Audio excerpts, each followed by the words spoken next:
그런 조별 모임을 가졌는데 저도 제 육신의 아버지를 엄하게 생각했습니다. 그래서 처음 예수 믿으니까 하나님이 엄하게 저한테 다가와서 이렇게 자식을 교육하는 게 오늘 일부 예배 때 그 어린이 주일이 설교도 그렇지만 부모의 책임이 크죠. 아들을 사랑으로 자녀를 사랑으로 그렇게 키우면 이 자녀가 나중에 하나님 만날 때 훨씬 수월하고 그 하나님의 성품을 바로 깨닫게 하는데 저도 엄하게 이렇게 아버지를 대하다 보니까 하나님 그러면 가까이 다가 안 오더라고요. 가까이 어렵게 이렇게 느껴지고 이런 것들 보면은 그래서 그 조별 모임에서 그 아버지에 대해서 우리가 최대한 우리가 표현을 하고 그 아버지의 사랑을 그러면서도 자기 자식을 사랑하는 부모의 마음을 한번 우리가 생각해 보자 또 그런 시간을 가졌습니다. 거기서 뭐 좋은 것을 얻으셨습니까? 조별 모임이 좀 도움이 되셨습니까? 네. 예, 도움이 되셨답니다.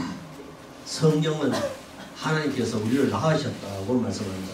10편 2편 7절에 보시면 시작. 여호와께서 내게 이르시되 너는 내 아들이라 오늘 내가 너를 낳았도다.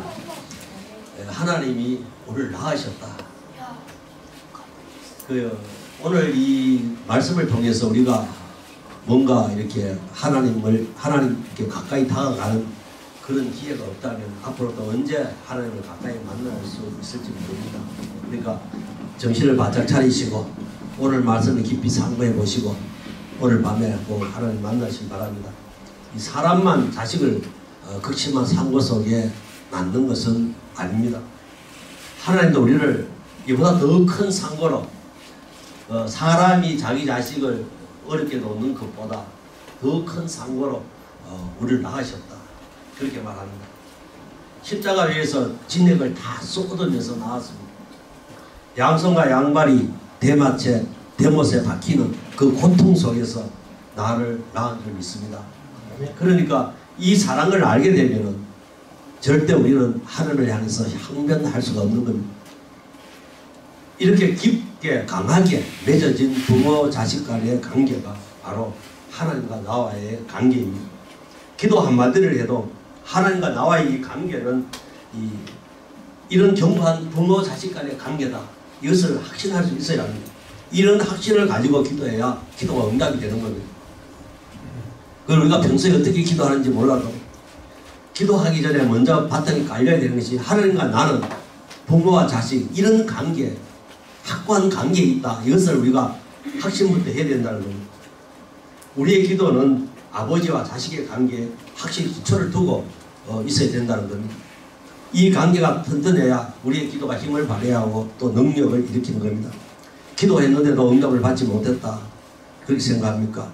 우리의 기도가 응답받지 못하는 이유는 하나님과 나의 이런 견고한 관계가 끼어졌기 때문입니다.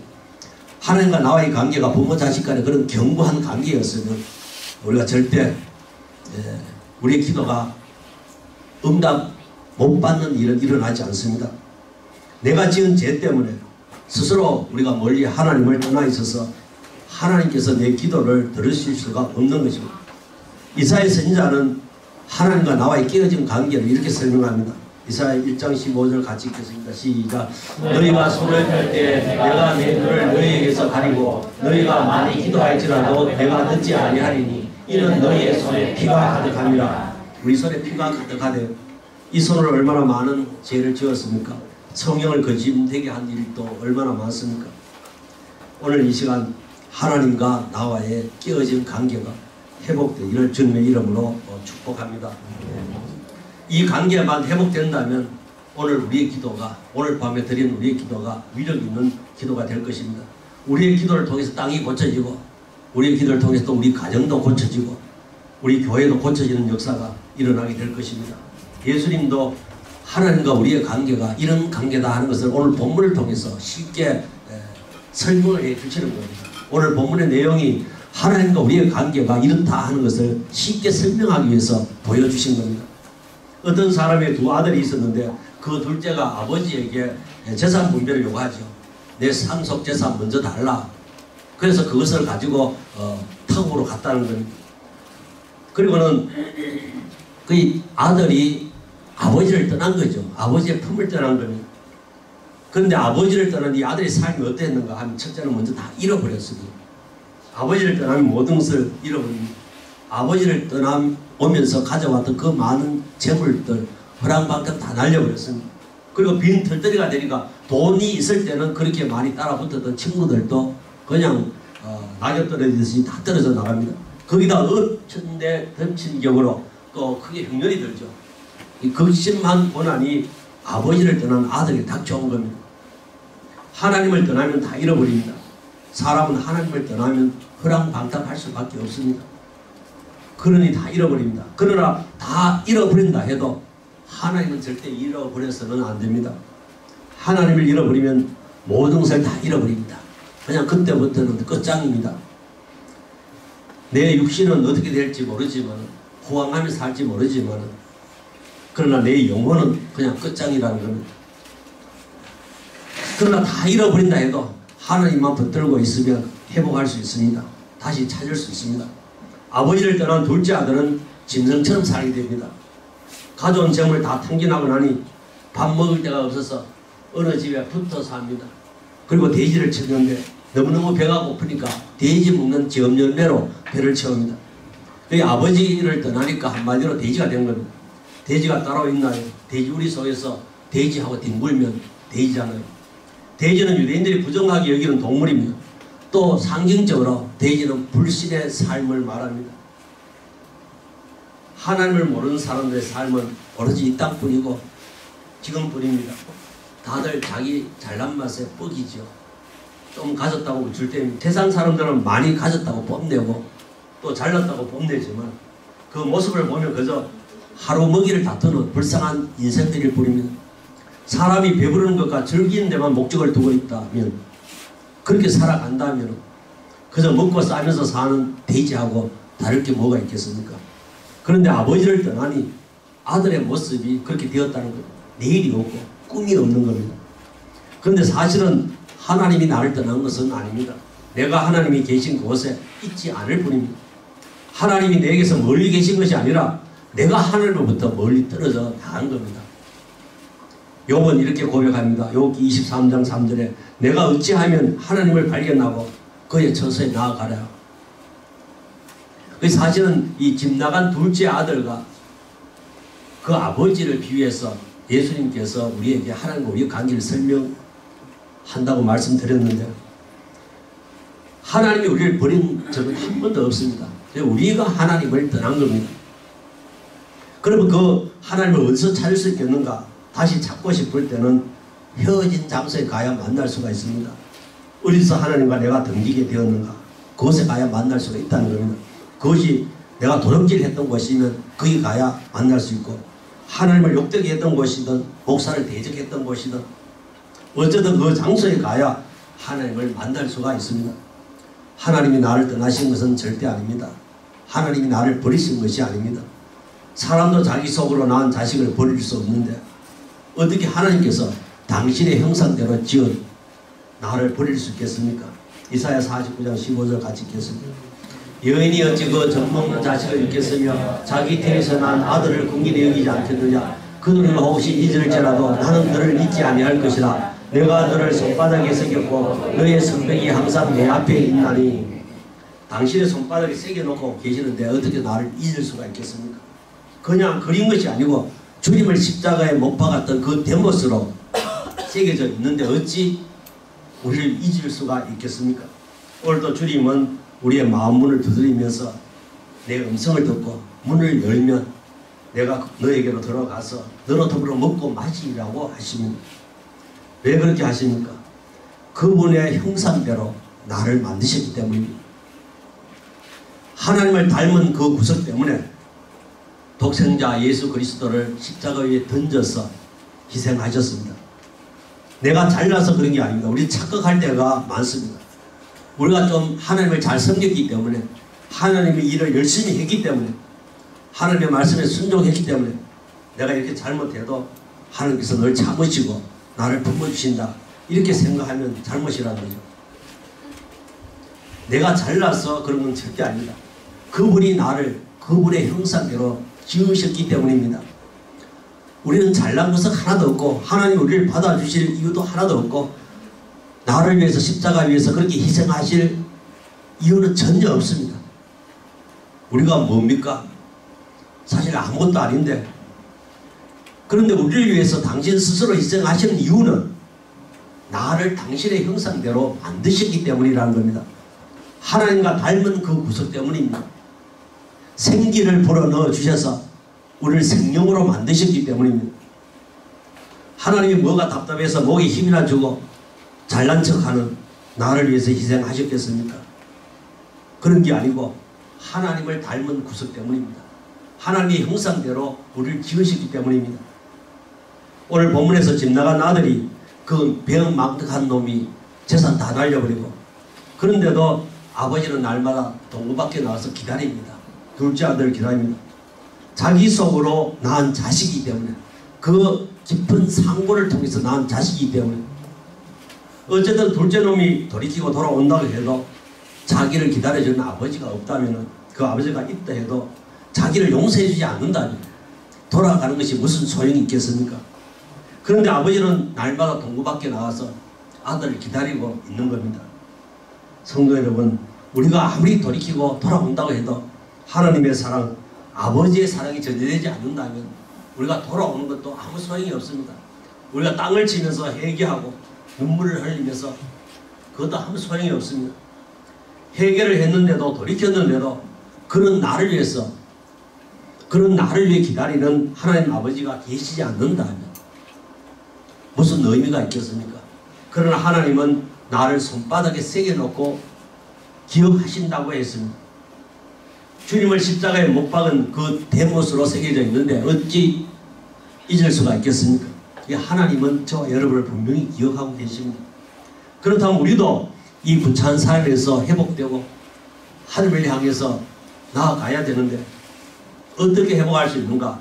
첫째는 아버지께로 돌아가야 합니다. 17절에 보시면은 이에 스스로 돌이켜 가는데, 탕자가 돌아왔을 때 아버지를 만날 수가 있었습니다. 돌아가지 않으면 절대 만날 수가 없습니다. 아버지를 만나니까 모든 문제가 다 해결되었죠. 제일 좋은 옷을 입혀주고 손에 가락지를 끼워주시고 신발도 새 신발 신겨주시고 매일같이 또 풍성한 잔치를 열어주시고 신분이 회복되고 상황이 다 바뀐 겁니다. 어떻게 하는 것이 돌이키는 것인가? 어떻게 하는 것이 우리가 하나님께로 돌이키는 것이라고 생각하십니까? 오늘 조례를 모이면서 혹시 그런 얘기는 안 나왔습니까? 아버지를 기억하는 겁니다. 이것이 바로 열쇠입니다. 아버지를 기억하는 것. 무엇이 동기가 되었든지 그것 때문에 아버지가 생각나면 되는 겁니다. 오늘 본문의 탕자에게는 배고픈 것이 동기가 되었습니다. 배고프지 않았다면 이 둘째는 절대 아버지가 생각나지 않았을 겁니다. 배가 고프니까 자기 집에서는 배불리 먹고 등 따스하게 그렇게 지냈는데 지금 객지에서 이렇게 고생하고 있으니까 아버지가 생각나는 겁니다. 아버지 집이 생각났던 겁니다. 그 배고픈 것 때문에 이 아들은 아버지를 기억하게 된 겁니다. 살다 보면 이 세상에서 우리를 배고프게 하는 것들이 얼마나 많습니까? 우리 가슴 아프게 하는 것 얼마나 많습니까? 또 우리를 실망스럽게 하는 일들도 얼마나 많습니까? 그러나 그럴 때마다 배고픈 것만 생각하고 아픈 것만 생각하고 모자라는 것, 부족한 것만 생각하면 안 됩니다.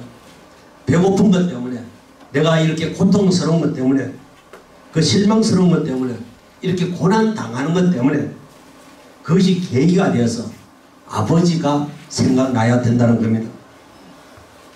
기도는 바로 거기서부터 시작되는 겁니다. 그냥 기도하라고 해서 기도가 되는 것이 아닙니다. 이 아버지가 생각날 때 그때 이제 기도가 시작이 되는 겁니다. 하나님과 나와의 깨어진 관계도 바로 거기서부터 회복되어지기 시작하는 겁니다. 바로 돌이킴인 것입니다. 아직도 돌이키지 못했다면 이제는 돌이켜야 되죠. 방법은 아버지를 기억하는 겁니다. 오늘 밤에 하나님 아버지가 생각나는 시간 되시기 바랍니다. 하나님 만나는 시간 되시기 바랍니다. 하나님과 깨어진 관계가 회복되는 시간이 되시기 바랍니다. 어떻게 하면 여기서 벗어날 수 있는가? 두 번째, 아버지 집의 풍요로움을 믿는 것입니다. 히브리서 11장 6절 한번 같이 읽겠습니다. 믿음이 없이는 하나님을 기쁘시게 하지 못하나니 하나님께 나아가는 자는 반드시 그가 계신 것과 또한 그가 자기를 찾는 자들에게 상 주심을 믿어야 할지니라. 참으로 이 믿음은 우리 기독교에서는 금보다 은보다 더 값진 보배입니다. 하나님은 우리에게 이러한 믿음을 원하고 계십니다. 믿는다는 이 단어를 라틴어로는 크레도라는 단어를 씁니다. 여기 있죠. 크레도. 이 심장이라는 뜻을 가진 코르라는 단어와 뽑아서 드린다는 뜻을 가진 도라는 단어의 합성어가 이 크레도입니다. 이 크레도라는 말의 본래의 뜻은 심장을 뽑아서 드린다, 그런 뜻입니다. 그래서 우리가 예수 믿는다 하는 것은, 여러분들은 예수 믿는다는 것을 어떻게 생각했습니까? 예수 믿는다 하는 것이 무엇이었습니까? 이것을 똑바로 알지 못하면 우리의 신앙이 지금 엉뚱한 길로 가고 있다는 겁니다. 축복받기 위해서, 어떤 문제 해결하기 위해서 우리가 예수 믿는 줄로 착각하는 겁니다. 우리가 예수 믿는다 하는 것은 내 심장을 뽑아서 예수께 드린다는 뜻입니다. 예수를 믿는다는 것은 내 심장을 뽑아서 예수께 드린다. 죽은 믿음으로 절대 구원받을 수 없습니다. 우리 전도할 때는 예수 믿으세요. 교회에 오면 복 받습니다. 그러기도 하고, 교회에 오면 구원받습니다. 예수 믿으면 구원받습니다. 천국 갑니다. 이렇게 말하고 다 쏟고 예수를 믿게 됩니다. 저도 그렇게 쏟고 믿었고 여러분도 그렇게 쏟고 믿었습니다. 그러나 절대 믿어보니까 안 그렇더라는 겁니다. 왜 그렇게 예수 믿는 것이 그렇게 힘들고 또 어렵습니까? 어려울 수밖에 없는 것이 내 심장을 뽑아서 그분께 드려야 되기 때문입니다. 그러니까 어려운 겁니다. 16세기 종교개혁자 존 칼빈이 평생 동안 지르고 다닌 도장이 있었다고 합니다. 그 도장에 그림이 새겨 있는데 오른손으로 하트 모양의 심장을 이렇게 드리는 그림입니다. 오른손에 하트 모양의 심장을 얹어서 드리는 그림. 이 그림은 종교개혁자로서 평생을 주님께 헌신한 칼빈의 믿음을 대변하고 있습니다. 이처럼 믿음은 자기 심장을 뽑아서 주는 것이니, 자기 심장을 뽑아서 주는 것을 비유된다는 것은 이건 엄청난 거잖아요. 우리가 너무 쉽게 입에 담을 그런 하찮은 단어가 아니라는 겁니다. 그런데 우리는 믿는다 이 말을 너무 쉽게 해버린다는 겁니다. 예수 믿는다. 그러나 내가 오늘 밤에는 우리가 자세를 손을 놓고 내가 정말 예수를 믿고 있는가? 그러면 우리가 확인할 수가 있습니다.